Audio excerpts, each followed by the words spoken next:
Okay, we're ready to rock and roll. Thank you guys. First of all, I'm trying to see if I can get connected to uh, Instagram Live. Oh, no, no worries. So thank you guys for joining our free webinar. I'm joined here by my friend Sebastian. He owns Airbnb units at the moment, and he also manages Airbnb for his clients through his company Stratton. And he has taken time out of his busy day to come share some information about what he does, why he believes Airbnb is a good investment right now. This is one of the questions that I get the most from clients right now because there's so much hype about short-term rentals. Is it profitable? Is it not? How does it work? Where can I do it? So I wanted to just share some information and hopefully get you motivated to start investing through this avenue. Sebas has been very successful at what he's doing right now. They're managing a lot of units, and we're also going to cover some hot topics like what's going on with the coronavirus. Are they still staying busy? Things like that I think should be important for you guys to know. So Sebas, tell us a little bit about what you do, your company. What has your experience been so far with Airbnb? It's been quite a ride, guys. It's been crazy ups and downs, a lot of mistakes, many lessons learned. We just grow and develop and learn. Overall, we manage 25 properties right now, Stratton Hospitality. We've done a lot of progress because we're a team, and this is what allows us to manage all these properties professionally, because we have a team around it, a whole cleaning operation, uh, you know, not just guest 24/7 concierge, which is what you need nowadays. We're not back in 2014, 2012 when you could do pretty much anything Wild West. Now you're competing very professionally, and so the best host that stands out, and that's the ones that remain and keep on succeeding at this. And we're pretty much going to cover today why this is a great investment, what makes it so great for me to stay in it, believe in it, and scale a lot more and put all I have into it.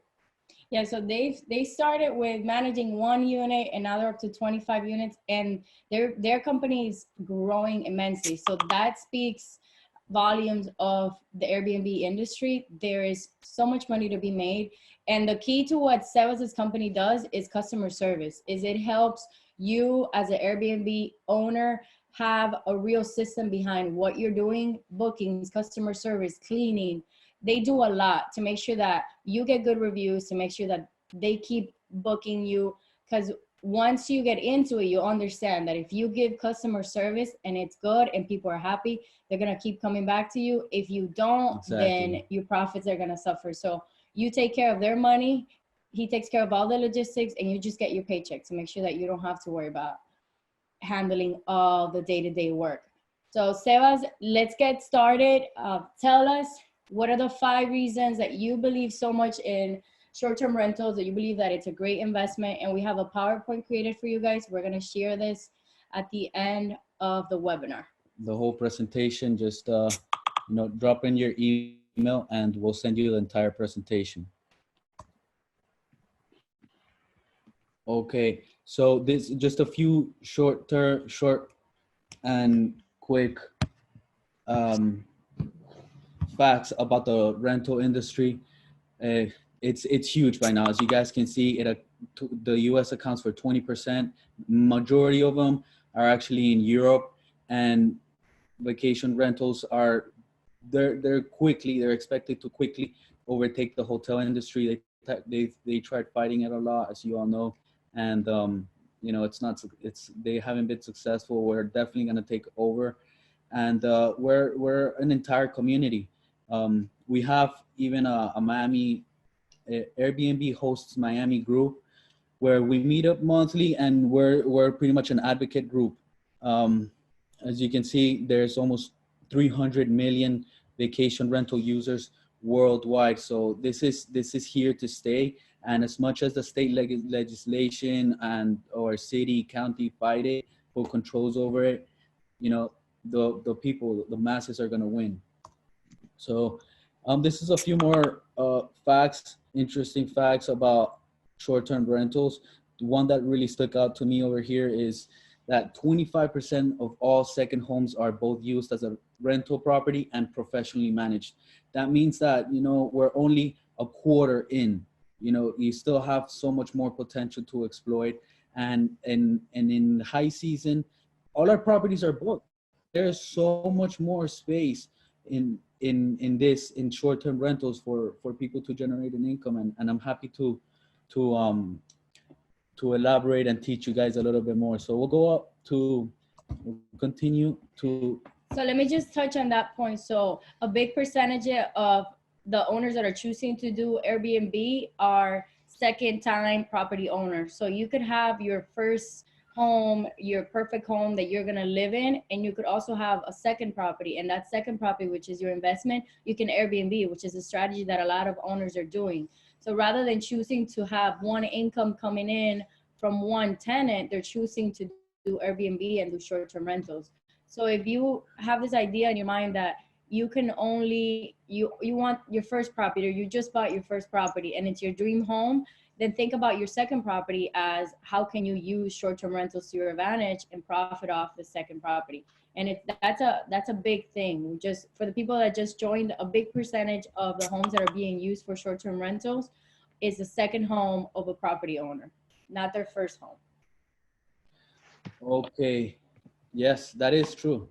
That is true. Of course, they Airbnb their investment properties. So the first reason why short-term rentals are a great investment is the consistent cash flow. It's the need that Airbnb short-term rentals properties are filling. And why is it consistent? Why is there so much upside? Because we charge a nightly rate. So and you can play with that nightly rate. You're not stuck to a 1-year lease. So the fact that the properties have multiple rooms and one kitchen allows many people to connect their families, to use the yard, the pool. So it caters to many different industries. It could be the professional, it could be the traveling nurse. We had actually a booking during Super Bowl. It was from January to February, our biggest booking to date, honestly. And that booking was $10,300 something dollars. Imagine, guys, imagine a month and a half, and you're making this amount of money. That image to the right is actually our inbox. It fills up entirely, but yeah, the whole month of February, you could see that. Now it can cater to anybody. Just think about when you want to travel and you want to share with family. You want to not just have to step out of your room and go knock on their door to be able to share with them. You can just cook together, dine together. People really like that now that, for example, the co-working spaces are a trend. Something really interesting I wanted to mention is that our best performing properties are actually bigger homes that have, that they could accommodate 10 people, 15 people. They perform very well. And I believe that that's the reason why, because people want to share together. People want to travel and have an experience all together. And so, yeah, it's this catering to all demographics allows a consistency of cash flow. You don't know who's going to need your property. We were actually just talking about the coronavirus. Yeah, we'll talk about that in the end because that's a very controversial topic. Yeah. We'll talk about that once we get to the end of the presentation. But that's filling a need as well right there. So we're going to give our scoop on our thoughts as far as short-term rentals and the outbreak. So what Sebas is pointing out is that through Airbnb, they're able to create an experience. And that's what a lot of people want when they're traveling. They don't want to be stuck in a hotel room where if it's a group, I've done it. And I'm sure a lot of the people that are watching have done it. If you're going in a group to have this experience and travel, and you all have to book different rooms and be separated, you really don't have the experience to bond. And it's the same thing with families. Families don't want to be stuck in a hotel room. If you have small children, and I have nieces and nephews, you know that being stuck in a hotel room with kids, they don't, it's hard to manage, except if you have a house and you have a backyard and you have more space and you have a kitchen, even cooking, because I know that when you travel, one of the biggest expenses, at least for me, is eating out. So There if you you go. yeah, if you have a home and you have an Airbnb, you're able to cook there, you can save money, and families are very big on that. You want to save money when you're traveling. Children need to constantly eat. So it's about creating an experience, creating that bond when you travel. That's what Airbnb is about. It's about an experience, which a lot of these hotels are not able to give you. Even if you're booking a huge room with 3-4 bedrooms, it's still not the same experience as you would in a home. So let's go on to our Next reason why Airbnb short-term rentals are a great investment. This short-term rentals is actually a process that you can easily automate. You can put systems in place, and I use the word easily very loosely. It's a challenge. It's one that you have to go through your process. You have to learn the ins and outs. But once you have it squared away, once you have a good grasp on how it works, what systems and steps you need to take, you can just set this up where, of course, it's self-checking. It's you can have, in my case, we have a team. We have virtual assistants who interact with the guests at any time, so I don't have to be present for that. Even the checkout option, there's actually the bots for the messenger. You can have your checkout instructions automatically sent, your check-in instructions automatically sent. As long as you have everything documented and step by step, you can repeat and repeat and repeat until you've gathered a portfolio of performing properties that are generating a substantial income. And it's a hands-off operation. Yes, things are gonna go wrong, and you got to be prepared for it. But it is a scalable operation, and even more so if you're considering an investment. You want to go ahead and do it on your first, have all your errors on the first, and then on your second, third, fourth, how it's played out. What to do, what areas, what's more trendy, what guests are looking for. um yeah, all that is a process. I just got the Instagram live to work. The video doesn't look too great from here because we're streaming in our webinar here. So for Welcome. everybody that just joined us on Instagram, we're going over the top 5 reasons short-term rentals are a great investment. We have a PowerPoint and we have information that we're sending out. So if you want to be part of the webinar and join it, the link is in my bio for the Zoom meeting, and you can join us in the Zoom meeting. So Sebas is basically saying that it's a business, short-term rentals. The key to a business is having the right systems in place. Always. And he's been able with his team to set systems so the client is always being taken care of. The check-in, the checkout, constant communication. If they need help, he has somebody there available live that's going to answer any questions that the guest has. So once you are able to build it into a system and automate it, like he says, you can scale it. So it's very, very scalable. How would you compare this system that you have in place versus a system for just doing rental units if you own 50 properties? What would be the difference versus this system? Do you feel that this system is very easily replicated?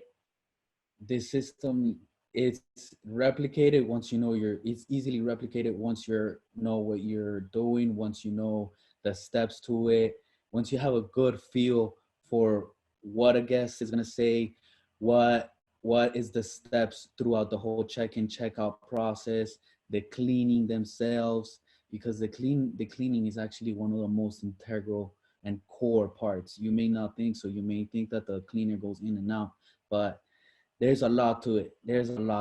Like just laundry in itself. Especially if you Laundry's have huge. guests coming in and out, coming in and out. And Sebas also touched on the fact that they're able to generate income taking advantage of whatever is going on in the market at the moment. So when you own just one rental property, you have income coming in. But when the Super Bowl just happened, they were able to bank on the guests and the bookings. Versus if you have just one or two rental properties, it doesn't really affect. Let me go back. If you have one or two rental properties, it doesn't really affect whether there's a huge event coming in because you have your tenant that's living there. Versus Seba's team is able to plan for any upcoming events, and they know that those are going to be their busy seasons. So Yep. instead of whining that there's a lot of traffic because the Super Bowl is here or because it's Art Basel, they're able to take advantage of those special events and they're able to bank thanks to Airbnb. Yeah, a common mistake on big events that happen, and you know, newer hosts don't take advantage, or they just overlook an important date. Is they don't adjust their prices for what's going on locally. You know, they might miss, for example, Miami Open. That's a huge week actually, and you know, they don't adjust it. So one, you know, if you're taking notes, write dynamic pricing down. That's a tool that will automatically adjust your prices based on the weekend, based on demand and supply, based on what's going on. And so you won't miss a beat. You'll make as much possible throughout the whole year. It's an algorithm that uses every price out there to determine the price for your property, and it's a third party application, not an Airbnb application. What was the application again for those that are watching? Well, there's many different ones. One of them is called Price Labs, but the name of the tool is called Dynamic Pricing. Dynamic pricing. So basically adjusting your pricing per season, so you're able to make more money when it's high season, and then when it's low season, you can adjust and have more competitive prices. Yeah. Okay, we're gonna go on to our next topic. Okay. So we go to the next slide. One of the huge and biggest benefits is that your property stays in great shape.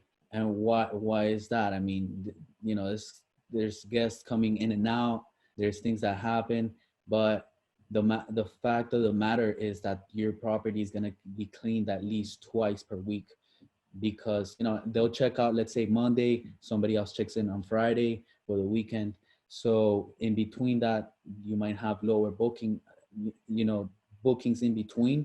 You drop your prices throughout the week when you have 1 or 2 days available, and you know, you get a lot of last minute bookings. And you know, consistent turnaround means that there is consistent cleaning in your property. And when every edge, every border, every corner is being cleaned consistently, then your property is going to stay and remain in top shape. And I know from personal experience dealing with either with tenants or helping clients of mine sell their properties that have tenants. I have one right now that's a nightmare because the tenant just refuses to clean up, and it's very difficult to show. And I feel like every time I see the property, it's deteriorating more and more and more because the tenant just is not clean.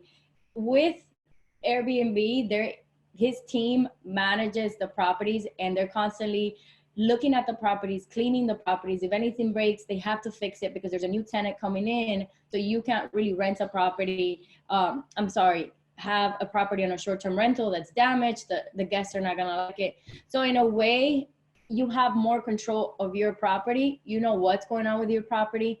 And I can sit here and talk for hours about horror stories of tenants that didn't clean the AC filters and it created a leak, or tenants that I recently had a story, not from one of my properties, but from a friend of mine that said that a tenant broke the toilet, which I have no idea how you break a toilet. And there's a funnier story behind that. It's a little bit X-rated, but you can just imagine people do crazy things. So that's just one of the things. So what his team does is they're constantly checking the properties and they're seeing what's going on with the properties, if there's anything that needs to be fixed, cleaned, so you have more control, basically, and your property is not going to get damaged by a tenant. I know property owners that own 5-10 properties and have them rented and haven't seen those properties in 5-10 years, which you should never do. If you want to go the long-term rental route and have, you know, tons of properties, you have to somehow have a way to be able to go into those properties at least every 6 months to see what's going on with your properties. If not, tenants will completely destroy your property. So yep. Yep.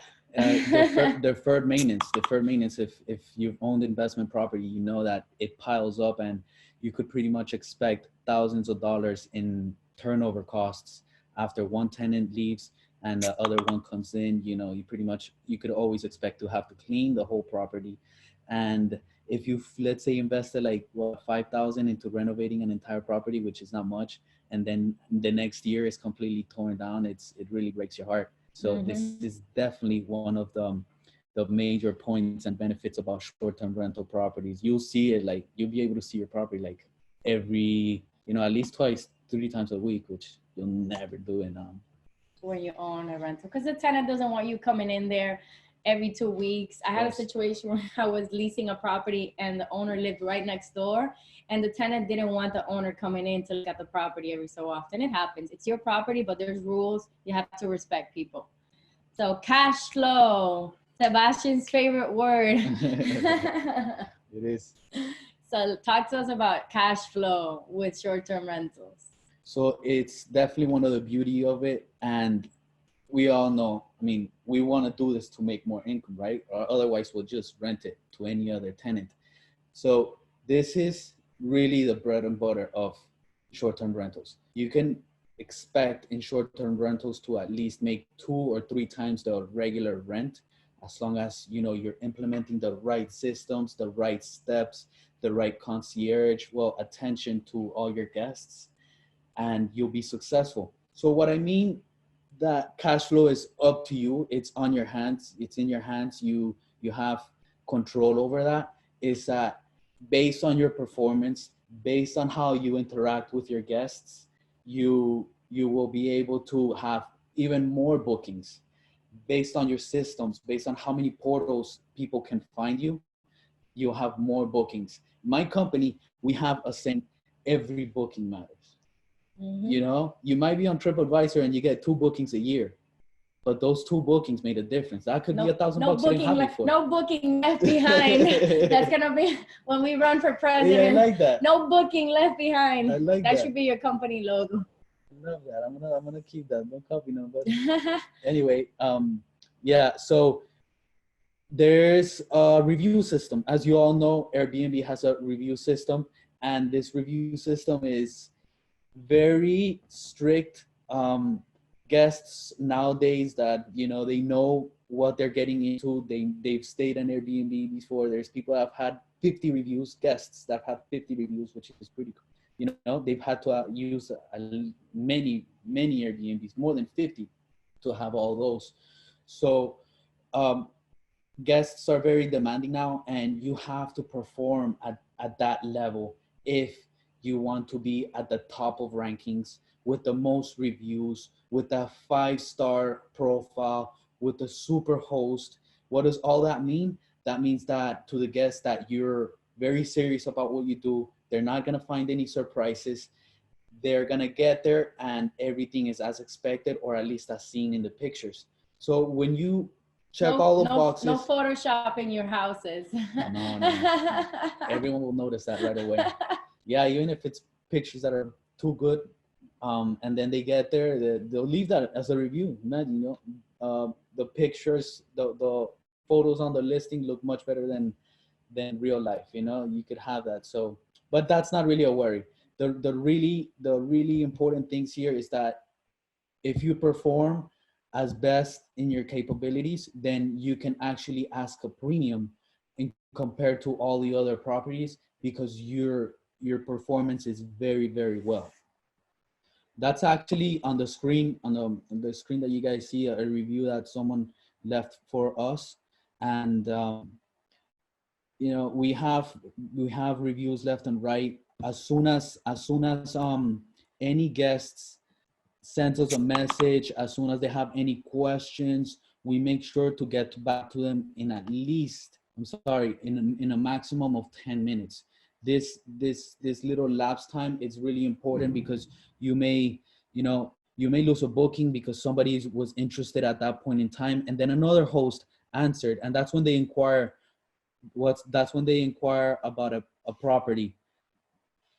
So the biggest thing with you manage the cash flow is different things. you set the prices so you can control what you're charging for each day. So like you can take advantage of special events, you can take advantage of holidays.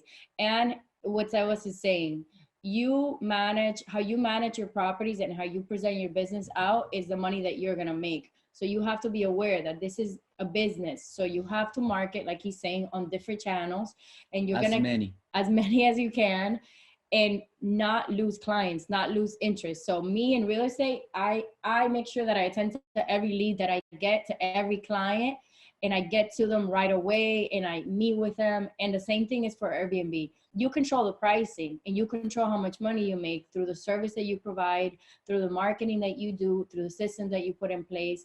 But it's up to you. So you're not stuck with every month I'm going to make the same thing regardless of what happens with my tenant. It's up to how you run your business, right? Exactly. It's definitely under your control, and the better you perform, the higher your reviews are going to be and the higher your income is going to be. So, to be on to have as much exposure as possible for any guest out there that's looking for a property. If you're not in notes, another golden nugget, a channel manager is super important if you want to be online on multiple channels, because this way you avoid double bookings. A double booking is a huge problem here because you're going to have to cancel one or another's reservation. And when you do that, for example, on Airbnb, when you cancel somebody's reservation, it's, you're messing around with their vacation. They're 2 weeks a year that they're taking off to spend in your property. Yeah. You don't want to do that. And what kind of review do you think? For that.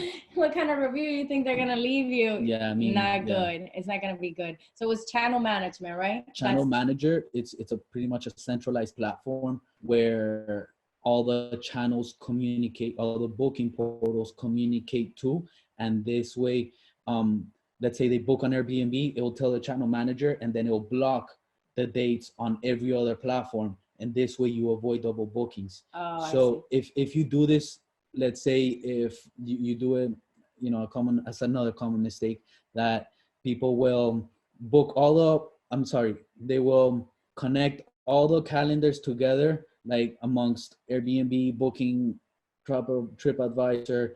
They'll connect them all together as if they're going to communicate to each other, but that's a problem there, because in between their communication, there's like an 8-hour delay, and that's quite a margin to have a double booking. So yeah, and that's a no, because you don't want to be canceling reservations. Okay. All right, so guys, the other benefit, one of the better ones, we actually have a client this weekend. She told me, hey, look, my family's coming in from out of town, and I really want to use the property. They've never seen it, and I'm gonna improve it a little bit so that hopefully, guests can enjoy that as well. So it's a property in Key Largo, and it's a beautiful property. It's right on, it has ocean access, and it has a dock for a boat up to 35 feet. And she's going to use it this weekend. We blocked the dates for her, and she's going to go and enjoy it with her family. This is one of the greatest advantages, that owners have the flexibility to use their property whenever they wish, as long as the dates are available. So actually, one of our most common clients, property owners, we call them partner owners, because that's essentially what it is, a partnership.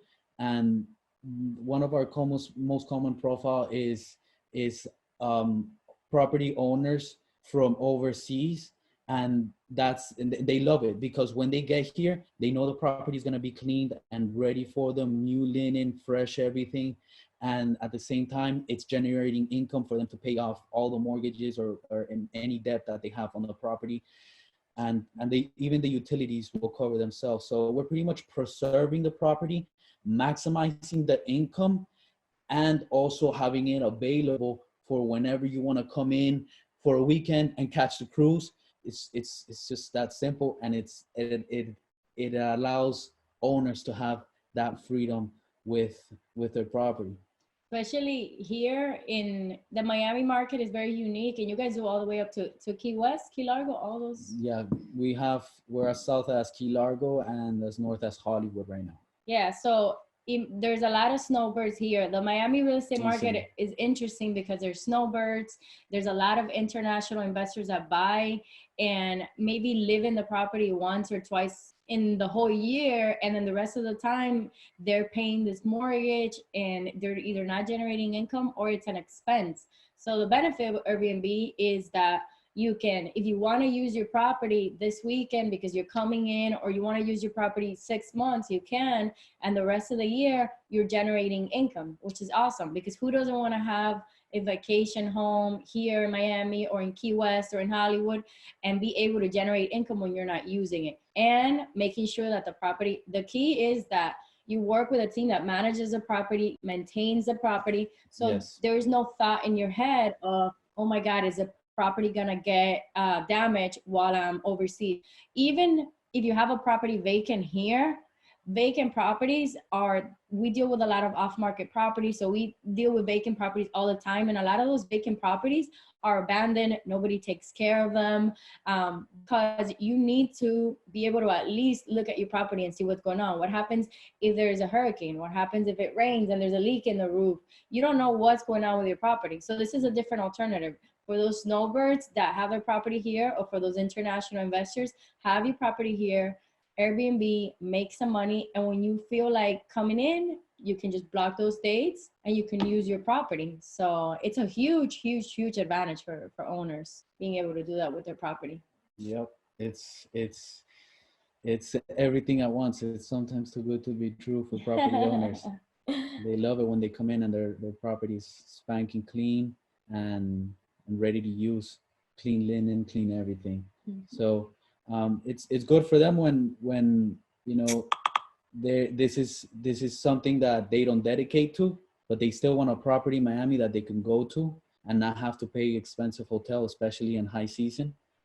You know, high season rates are incredible here in Miami. So it's again, you know, all benefits in one.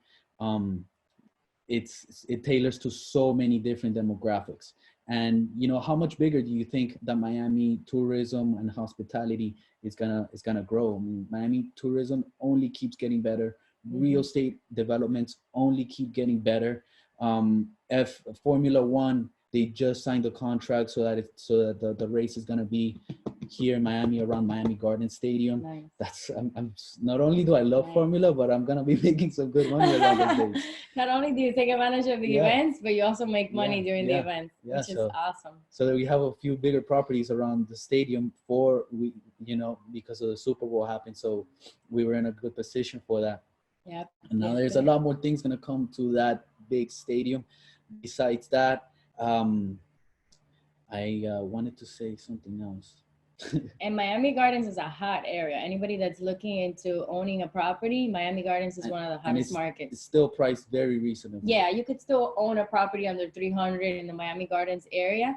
These properties that are going through this process of gentrification, that are, you know, are being bought out by investors and remodeled, those are great properties.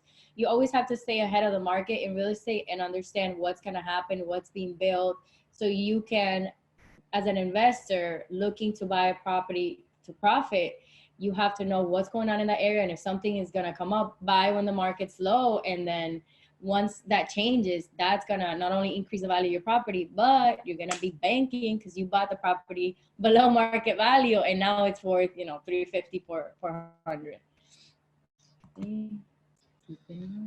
So to touch on some final points, and then we're going to go into Q&A. So if anybody in my Instagram has any questions, or anybody in the Zoom has any questions, you can put your questions in the chat.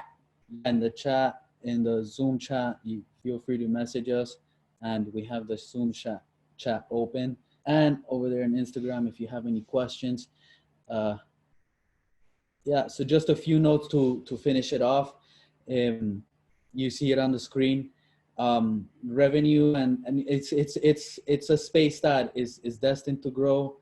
Many people don't want to own anything. They don't want to anchor down. They want to travel and work remotely from many places. More and more, we have more nomads, digital nomads, where, you know, they just want a traveling lifestyle. and not have to be, held down to one location. And this allows to get the flexibility and freedom of taking off whenever, wherever you want, and still reap the benefits of real estate, taxes being one, and income, of course, in this case. So, Sebas, so we're gonna touch on the most controversial topic that's going on right now, the coronavirus. How has that affected your business? Have you seen bookings go down? Have you seen bookings go up? What's how does this relate to your businesses in Airbnb and short-term rentals? It's funny to me, honestly. This one of these outbreaks, they don't happen too often, but we actually activated a property last night, and we just got a booking for 7 days, and it's a small one, but it's impressive. People still go, and we're still getting many bookings. We got like 3 this morning. Of course, we get them more consecutively because we manage many properties, but compared to a hotel, guys, compared to a hotel where you're sharing everything with all the guests in the hotel, you're sharing all the common areas. There's barely any privacy. You're going through the same doors. You're probably going to the same gym. The food. There's so much more that could happen, or outbreak that could occur in a hotel compared to an Airbnb because of the privacy factor. So, we thought we really did put some thought into it, and Airbnb stands out in another benefit. We could have top 6. You have your privacy and safety of a viral infection. Sure. I hadn't thought about it that way, but it makes sense. Being in a hotel where people are constantly coming in and out, checking in, checking out, there's virus everywhere. When you're in an Airbnb property, you can go out, buy your own food. That avoids you having to go down to the areas. Even in the pool, if you're going in a pool How with many people tons of people, on a daily basis? Wow. Yeah, so you guys are still doing good even with the coronavirus. It sets us apart. It's really good. So offers everywhere. So you see, it hasn't slowed down traveling. They're still getting bookings. I got a question here. What other areas are good for buying short-term rentals? What would you say, in your opinion, are the best areas right now for short-term rentals? The best areas besides Miami Gardens, we've had some great performance, guys, and this is exclusive to all of you 16 of you with us. North Miami Beach.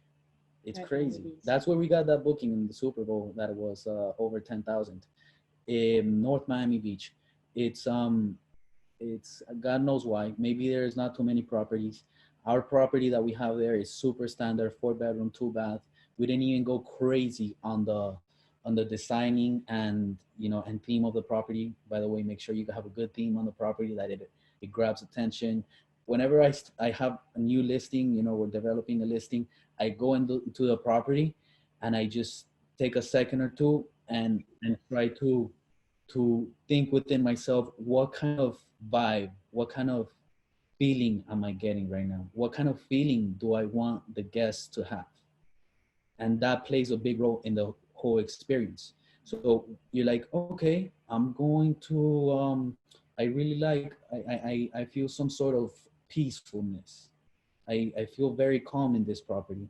So you know what? I'm going to tailor the whole experience around Zen, peacefulness, waterfalls, really light blues or wood colors. This little factor plays a huge part, not only on the pictures, but in the feedback from everyone. So you're saying that North Miami Beach, Miami Gardens, what's another area? What are the top areas in Miami, and what about Broward? Because I know that there's some people that live in Broward or want to invest in Broward. What are the top performing areas? So I'm not in Wilton Manors, but I have a buddy that is super involved and has been in this for many years, and his multifamilies have crazy good performance here, and he's got many more buildings just for the performance of it. One of them has 11 units and a pool, and yeah, it's definitely over the three times the regular rent per room. It's definitely over the 3 times. Yeah. Any other questions? Anybody that's there that has any other questions? Instagram, we're Instagram here. Live, you have any Any questions? Airbnb questions, short-term rentals, shoot. Any questions? We're here for a couple more minutes. So about the management fees, because somebody asked about the management fees. So Sebastian is gonna reach out to you after the webinar to give you a little bit more information about what he does and give you more information about, you know, how the structure of the company works. Okay. Or feel free to go to our website. It's Trust Stratton. Right there in the bottom of the presentation, you'll see it. Yeah, you'll find a lot of information. We actually have direct bookings through our website, so anybody could book through there and see all the pictures and interact, send us a message as well. I love to hear feedback from you guys. Oh, Mr. Durham. So we have a question. Do you ever have any issues with annoying neighbors? How do you deal? Tell us. Annoying neighbors. I'm trying to think of a time that we had issues with a neighbor. I guess neighbors being upset that you have tenants, the Airbnb guests coming in and out. You know, this may be something that is blown out of proportion by people who panicked because there was a party and all the neighbors complained. But honestly, that's not even a concern for us. And we have properties that for example, are 3 units in the bottom, 3 upstairs, and we're right dead center in the first floor. And that's the only short-term rental in the building. And we had only one, actually. We had one which we had to move a guest from one property to that one. And thankfully they stayed only one night. But yeah, there was a party there, and the landlord told me that they were loud all night, and we told them they left, and they were checking out that same day, and that was it. You know, it's not really an issue for us at all. In fact, we make friends with the neighbors, and we give them our number so that they can reach out to us if anything happens. The weirdest complaint I've had from a neighbor is once that it was a direct booking as well. Actually, the same agency is an artist agency that does direct bookings with us, and they were on the roof. The guests were all on the roof. I guess they were having a party on the roof. And, you know, I reached out to them immediately. I started looking at the cameras, and they were drinking and smoking in the roof. It's like, whoa, are you crazy? This is not made for that. Told them to get up now, and that's it. We handled it. Yeah. And so you move them from this place to another unit if for some reason the neighbors complain, right? That's what you did for the other one. That's the benefit of having multiple properties, is that you're able to do that. Let me see any other questions. I have someone here in my Instagram asking about the rates. That doesn't kind of goes with what we're talking about, but not. I can send you a direct message on what's going on with the interest rates and why they're so low. Yeah. But just to touch real quick on that, the interest rates are crazy low. They're in the 2s right now. So this is a good opportunity to buy a property, hold it, Airbnb it, make some money. And the rates are just incredible. And usually as investor, the rates are different structure than owner occupant. So you take advantage of it while you can. The rates are very, very low. So Idealis could find you good deals, and you could take advantage of the rates, not just because, you know, properties have appreciated, where it is cooling down now, but we all know properties have appreciated. You could still find a good deal and capitalize on the interest for over 30 years. Yeah. So we're gonna close it off here if nobody else has any questions, because I want to be respectful of everybody's time.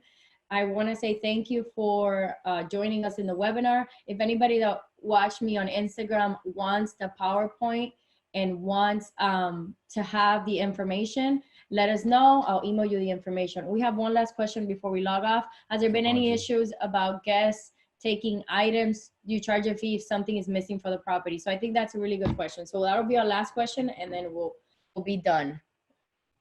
Yeah, Audrey. As far as theft, larceny, whatever, we don't really have a problem with that. Things missing will rarely happen. Of course, things do break, and we put claims on that after your checkout. this is one thing. This is one thing that you guys want to also keep in mind and probably write notes on. You usually have right after checkout and before the next check-in to process the claim. Otherwise, um, yeah, Airbnb won't honor it. There is some ways around that, but that's essentially what you want to avoid, to process a claim before the next check-in. and and let's say, yeah, something does get broken, there's $1 million insurance from Airbnb to for any claims made. Let's see, the biggest claim we've processed to date was a whole console, the whole game console that is underneath the TV, and we processed that one simply because they broke a glass and we couldn't find the console anywhere else. So they paid for the entire console, which was like $750. We actually have another similar one. They put, they were using the top of a piano to put drinks and glass, and these things may happen. It wasn't really scratched as much, but oh my God, that was just disrespectful. This piano's like $20,000. So there is a deposit, right, that the client has to give, and then you can also file a claim if something. Okay, so that's the way that you protect yourself. There's a deposit. Have you had to take a deposit from a client? Yeah. Especially in direct bookings. If you're gonna do ever a direct booking, make sure you do a deposit. Some of our properties don't have a deposit to do a booking because we feel so confident about the Airbnb insurance and their support. They're not always the best, I'll be honest with you, but they do honor a majority of your bookings. Okay. I'm sorry, claims. Okay, so that's how you protect yourself, through that deposit and through the claims. The company has structures in place in case things like this happen. So yeah, and through experience, like he says, he knows which properties he can be confident that doesn't need a deposit, properties that do need a deposit. So it's just also you learn with experience. So we're gonna wrap it up. Let me finish up around here. Anybody in Instagram that wants the content, we can email it to you. Just send me a DM with your information. I'll send you the PowerPoint and everything that we've discussed. Okay. Thank you guys for being a part of the webinar. One last thing. So again, thank you guys for joining me and Sebastian. I wanted to do this webinar to give you free information because I want to make sure that you're informed about this area of investing. So many avenues with real estate, and I'm very passionate about investing in real estate and making money and using real estate as a source to generate revenue, whether it's through Airbnb or long-term rentals. There's so many ways to make money. I want you to be informed, and I want you to reach out to me. I can help you find and analyze the deals. I work with professionals like Sebastian, and I've educated myself on zoning regulations, where you can Airbnb, where you can Airbnb. So this is gonna help you in your search, because you're trying to go at it of your own and figure out all the things and the logistics behind it. It's gonna make it a lot more difficult. So get in touch with a professional like me. I can help you find and analyze the deals. And we also have support, and I have great professionals that I can connect with that can help you with the management. Because if you have one or two properties, it might be easy to manage, but your goal in any business is always to scale. So you don't want to be one or two properties into it. You want to have 5, 6, 10, 20. And the best way to do that and scale is to have the right team. I've learned this myself through my experience in real estate. You always want to scale and have a good team behind you. And that's what Sebas and his team will do for you. So reach out to me if you have any more questions about Airbnb and about short-term rentals. Thank you so much. Thank you guys. And we do appreciate your feedback. Whatever you guys think that it would be a relevant and important topic to cover, I'm definitely all ears on that, so that I can help you guys and add as much value as possible. Enjoy the rest of your day. Thank you for joining us. Have a great weekend. Have a great weekend.